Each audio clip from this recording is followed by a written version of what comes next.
सतगुरु रूपी प्यारे साध संगत जी, प्यार और सत्कार से कहना धन निरंकार जी। साध संगत जी, संपूर्ण हरदेव वाणी में सतगुरु बाबा हरदेव सिंह जी महाराज इस शब्द द्वारा फरमा रहे हैं, भक्ति की दौलत से गुरसिख रहते माला माल सदा, सबर शुक्र संतोष में रहकर चलते सच की चाल सदा। कहते हैं कि जो भक्ति की दौलत से गुरसिख माला माल होते हैं, वह हमेशा सतगुरु निरंकार का शुक्राना ही करते हैं। उनके मन में सबर संतोष होता है और वो दूसरों को भी यही प्रेरणा देते हैं कि जिस तरह हमारे अंदर सबर संतोष शुक्र सतगुरु ने दिया है, इसी तरह आप जी भी इस परम पिता परमात्मा से अपना नाता जोड़कर सबर संतोष शुक्र की इस दौलत को प्राप्त कर लो। कहते हैं संत बड़े परमार्थी शीतल इनके अंग, संत महापुरुष बड़े ही परमार्थी होते हैं, बहुत ही ठंडक देने वाले होते हैं। जो भी सतगुरु निरंकार के चरणों में जुड़ जाता है, उसे ठंडक ही ठंडक मिलती चली जाती है। और साथ संगत जी, सतगुरु माता जी का लाख लाख शुक्राना करते हुए दासी आप जी के चरणों में विचार रखने जा रही है। ये जो विचार हैं, इन विचारों द्वारा हमें यही समझाया गया है कि जो संतों का स्वभाव होता है, ये बड़ा ही नरम होता है, बहुत ही ठंडे स्वभाव के होते हैं। इनके अंदर बड़ी ही सहनशीलता होती है, विशालता होती है। ऐसे ही कहते हैं कि एक संत नाव में सवार होकर गंगा पार कर रहे थे। जो नाविक था, जो नाव चलाने वाला मल्लाह था, वह नशे में धुत था। नाव सही ढंग से वह चला नहीं पा रहा था, क्योंकि उसने नशा किया हुआ था। नशे की वजह से वह नाव भी सही तरीके से नहीं चला पा रहा था। संत ने उसे समझाया, भैया नशा करके नाव नहीं चलानी चाहिए, नशा शरीर व बुद्धि का नाश कर देता है। किसी दिन नशे में तुम नाव को भी डुबो दोगे। नाविक बड़ा ही बुरे स्वभाव का व्यक्ति था। उसने संत की बाजू पकड़ी और बोला, बाबा उपदेश मत दे, नहीं तो तुझे इसी समय इस गंगा में डुबो दूंगा। उसने संत का खूब अपमान किया। उसी समय आकाशवाणी हुई। संत के अपमान के कारण वह नाव गंगा में डूबने वाली है। संत के अपमान के कारण वह नाव गंगा में डूबने वाली है। यह सुनते ही संत ने भगवान जी से प्रार्थना की, भगवान जी यह तो बेचारा नादान है और नशे में धुत है, इसने नशा किया हुआ है। यह नाव ही इसके परिवार के जीवन यापन का साधन है। इसके डूबने से इसके बाल बच्चे भूखे मर जाएंगे, इसलिए इस मल्लाह को माफ़ कर दो और ये नाव डूबने से बचा लो। फिर आकाशवाणी हुई, फिर आप ही बताएं कि आप जैसे संत का अपमान करने के अपराध में इसको कैसा दंड दिया जाए।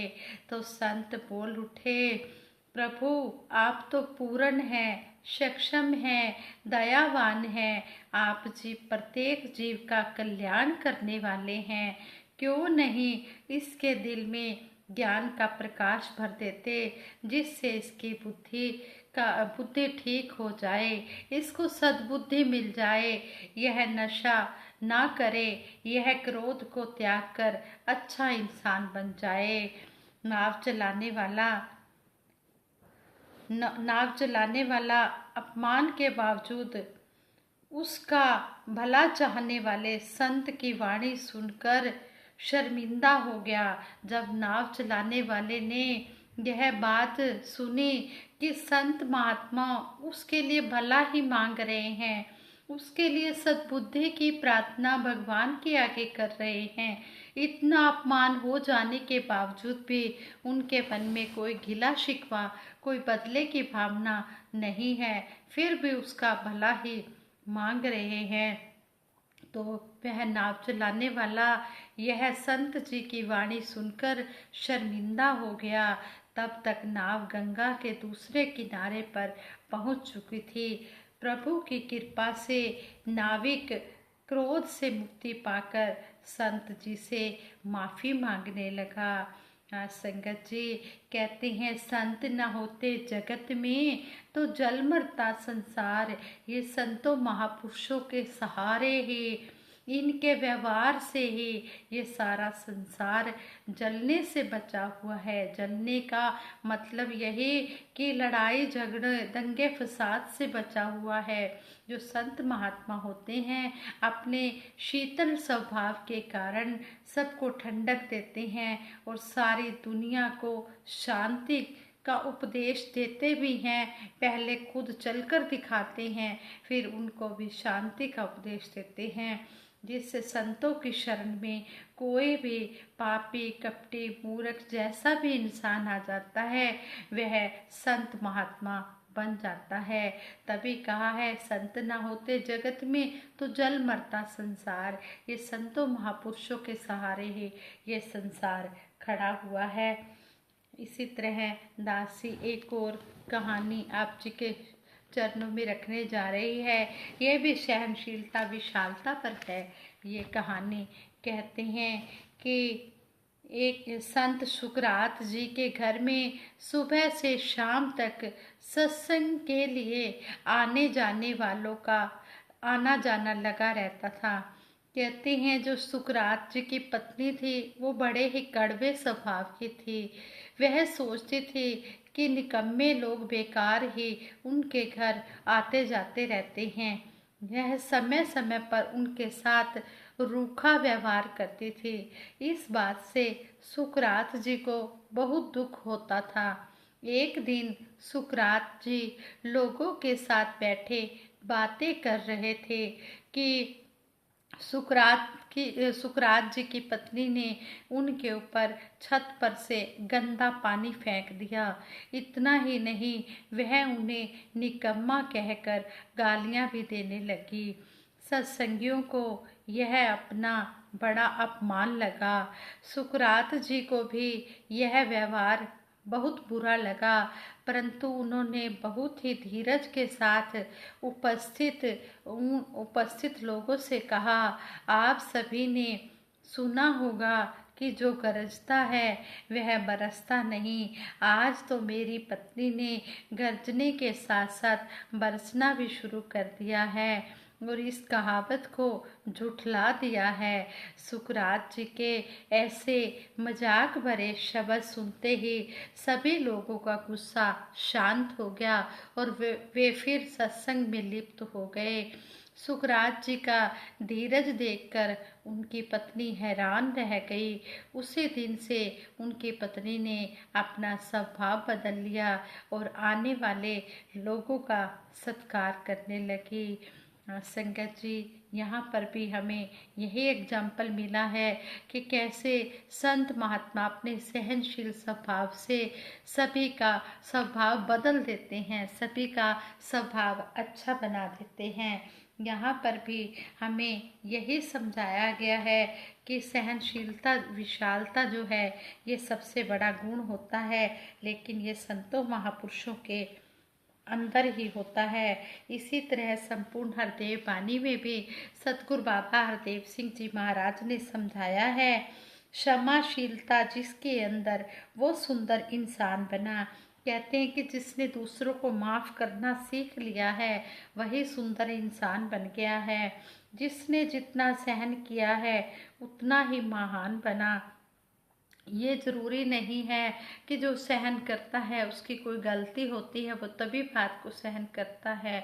नहीं, वो इसलिए सहन कर लेते हैं कि ये बात आगे ना बढ़े, कोई लड़ाई झगड़ा ना हो, कोई किसी से दूर ना हो जाए, सभी प्यार से संसार में रहे। कहते हैं कि वो इसलिए जो संत महात्मा होते हैं इन्हीं के मन में ये ऐसा गुण भरा होता है इस निरंकार ने कि ये हर एक की बात को सहन कर लेते हैं, चाहे उनकी गलती हो या ना हो फिर भी माफ़ी मांग लेते हैं कि सभी प्यार से रहें, सभी सुख शांति से रहें, सारे संसार में शांति ही शांति हो। सहनशीलता को कभी भी कायरता ना जानो तुम, वीर पुरुष में होती है ये वीरता है मानो तुम। सहनशील जो होता है बंदा, सहनशील जो सहन बात को कर जाता है वो कायर नहीं होता है, वो तो उसके अंदर ये वीरता की निशानी होती है कि वो सहन बात को सहन कर जाता है। कटु वचन को संत सहेगा और नहीं सह पाएगा, क्योंकि सतगुरु यही समझाते हैं कि हमने अच्छी बातों को ही ग्रहण करना है, हमने गुण ही गुण लेते रहना है। जिस तरह एक बार महात्मा बुद्ध जी भी बता रहे थे कि वो किसी शहर में प्रवचन करने के लिए गए तो उनको किसी ने अपशब्द बोल दिए, तो फिर अपशब्द बोल दिए और महात्मा बुद्ध जी यह सुनकर आगे चल पड़े। तो वो इंसान कहता है मैंने आपको अपशब्द बोले हैं, आपने आगे से कुछ भी नहीं कहा। तो महात्मा बुद्ध जी ने कहा कि मैंने आपके ये अपशब्द लिए ही नहीं हैं, आपके अपशब्द आपके पास ही हैं, मैंने तो लिए ही नहीं, आपकी वस्तु आपके पास है। जब मैं आपकी वस्तु को ले ही नहीं रहा, आपकी बात को मैं ध्यान से सुन ही नहीं रहा, आप जो भी ये अपशब्द बोल रहे हो इनको मैं अब इनकी तरफ ध्यान ही नहीं दे रहा, तो फिर मुझे गुस्सा क्यों आएगा। क्योंकि कहते हैं कि ये संत महात्मा जो होते हैं ये हर एक की बात को सहन कर लेते हैं, इनके मन में विशालता होती है। कटु वचन को संत सहेगा और नहीं सह पाएगा, नम्र भाव से में संत रहेगा और नहीं रह पाएगा। सहनशीलता इस जीवन में दिव्य गुणों की जननी है, सहनशीलता को अपनाओ, इससे बात संवरनी है।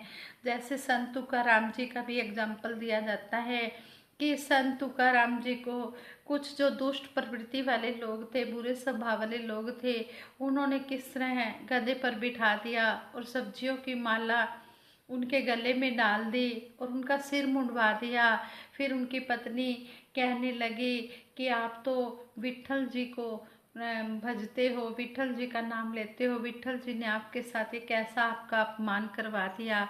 तो संत तुकाराम जी कहते हैं नहीं भाग्यवान, मेरे बाल बहुत बड़े हो गए थे, कई दिनों से मैंने बाल नहीं कटवाए थे, तो मेरे विट्ठल जी ने बाल कटवा दिए हैं। हमारे घर में सब्जियां नहीं थी, तो देखो विट्ठल जी ने हमें कितनी सब्जियां दे दी हैं।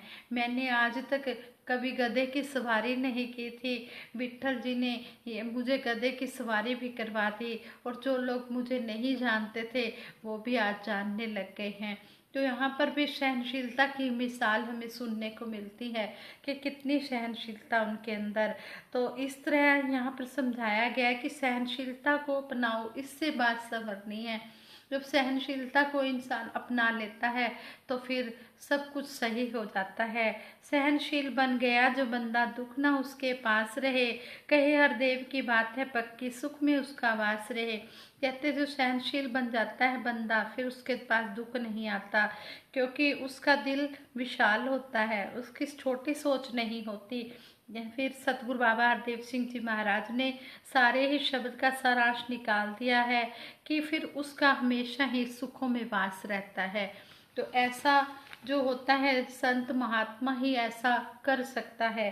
संतों महात्माओं का दिल जो होता है वो बड़ा ही विशाल होता है। ऐसे ही दास आप जी के चरणों में एक फादर्स डे की भी एक छोटी सी बात रखने जा रही है। कहते हैं कि ये फादर्स डे भी मनाया गया, तो उसमें भी किस तरह पिता को समर्पित हुआ इंसान कि हम अपने माता पिता के एहसानों का बदला चुका नहीं सकते। तो कहते हैं कि एक व्यापारी का बेटा बुरी संगत में फंस गया था, पिता के समझाने पर भी वह समझता नहीं था। एक बार उसने बेटे को बुलाकर कहा, हमें किसी काम से दूसरे शहर में जाना है, तो हम अपने घर में रखे कीमती रतन कहाँ रखें जिससे वे सेफ रहें, सुरक्षित रहें। बेटा बोला, मैं रत्नों को अपने फ्रेंड मोहन के घर सेफ रख देता हूँ। मैं अपने फ्रेंड के घर रखाता हूँ, वहाँ पर ये रतन जो है सेफ रहेंगे। पिता उसके फ्रेंड का स्वभाव जानते थे, नेचर जानते थे, लेकिन उन्होंने कुछ सोच समझकर एक डिब्बे में रतन रखकर ताला लगाकर बेटे को सौंप दिया और कहा कि मोहन को दे आओ। वह डिब्बा मोहन को दे आया और पिता पुत्र दोनों यात्रा पर चले गए। कुछ दिनों के बाद दोनों लौटे तो पिता ने बेटे को अपना डिब्बा वापस लाने को कहा। वह अपने फ्रेंड मोहन के पास गया, लेकिन वहां से घर लौटा तो उसके हाथ में खुला हुआ डिब्बा था जिसमें कंकर भरे हुए थे। उसने कहा, मुझे देखते ही मोहन गुस्से से लाल पीला होते हुए बोला कि रतन बताकर कंकर से भरा डिब्बा हमारे घर में तुम रख गए थे। जो उनका फ्रेंड था, जो मोहन का फ्रेंड था, वो मोहन से कहने लगा गुस्से में कि तुमने कहा था कि इस डिब्बे में रतन है, लेकिन इसमें तो कंकर भरे भरे हुए थे। तो आगे से मोहन के पिताजी ने कहा, हमने उसे अपनी अमानत सौंपी थी, उसकी अगर नीयत साफ होती तो वह डिब्बे को खोल कर नहीं देखता।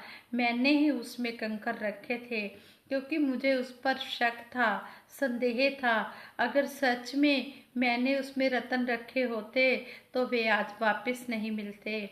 पिता ने उसे समझाया कि फ्रेंड वही होता है, दोस्त वही होता है जो किसी की रखी हुई अमानत से छेड़छाड़ ना करे। पुत्र को यह बात पुत्र को यह बात सुनकर सच्चे दोस्त के व्यवहार का ज्ञान हो गया और उसे अपने पिता की दी सीख जिंदगी भर याद रही। साथ संगत जी, ये भी हैप्पी फादर्स डे पर समर्पित स्टोरी है कि जो पिता होते हैं, माता पिता होते हैं, ये तो पिता पर समर्पित है, लेकिन माता पिता दोनों ही जो होते हैं वो हमेशा अपने बच्चों का अच्छा ही मांगते हैं, कभी बुरा नहीं मांगते। वो हमेशा भलाई ही मांगते हैं। उनको सब पता होता है कि हमारे बच्चों के लिए क्या सही है और क्या गलत है। जो सही शिक्षा होती है वो अपने बच्चों को देते हैं। ये माता पिता का कर्जा तो कभी भी उतारा नहीं जा सकता है। हैप्पी फादर्स डे पर दासी ने ये छोटी सी स्टोरी भी आप जी के चरणों में रखी है। आप जी ये भी प्रवान करना। और सतगुरु माता सुदीक्षा जी महाराज भी आज यही चाहते हैं कि हर कोई अपने पेरेंट्स का सम्मान करे, आदर करे। माता पिता और सतगुरु के एहसानों का बदला तो कभी भी चुकाया नहीं जा सकता। किस तरह सतगुरु भी किस तरह अपने चरणों से जोड़कर ये मुक्ति का रास्ता दिखाते हैं और पेरेंट्स भी अपने बच्चों को अच्छी शिक्षा देकर नेक रास्ता दिखाते हैं। इनके एहसानों का बदला कभी भी चुकाया नहीं जा सकता। माता पिता प्रभु गुरु चरणों में दंडवत बारंबार, हम पर किया बड़ा उपकार। उनके उपकार को हम कभी नहीं भुला सकते। साथ संगत जी, दासी से ये विचार करते हुए कई प्रकार की गलतियां भी हुई होंगी। उन गलतियों के लिए आप जी क्षमा कर देना और आगे के लिए सुमत बख्शना कि दासी जो भी बोले शुद्ध बोले, शुद्ध भाषा में बोले, शुद्ध बोले, कभी भी कोई गलती ना करे। साथ संगत जी, दासी से ये विचार करते हुए कई गलतियां हुई होंगी, उनके लिए क्षमा प्रार्थी है और सभी के भले की कामना के लिए सिमरन दासी करवाएगी। सभी ने मिलकर इसमें सहयोग देना है। तू ही निरंकार मैं तेरी शरण हाँ, मैनू बख्श लो।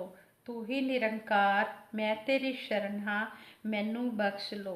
तू ही निरंकार मैं तेरी शरण हाँ, मैनू बख्श लो। तू ही निरंकार मैं तेरी शरण हाँ, मैनू बख्श लो। बोलिए सतगुरु माता सुदीक्षा सविंदर हरदेव जी महाराज की जय। निरंकारी राजमाता गुरु बचन अवतार की जय। साथ संगत जी, प्रेम से कहना धन निरंकार जी।